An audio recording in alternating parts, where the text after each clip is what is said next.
Hey everyone, welcome back to our channel How to Tutorials. In this video, I will show you how to change your Spotify username in just a few simple steps, whether you are using Android or iPhone. So let's get started. First, open the Spotify app on your phone and make sure you're logged in.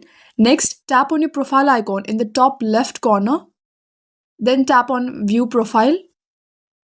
Now tap on Edit Profile. Here you can see your current display name. This is what others see, not your Spotify username. Simply erase the old one and type your new display name. And tap Save at the top right.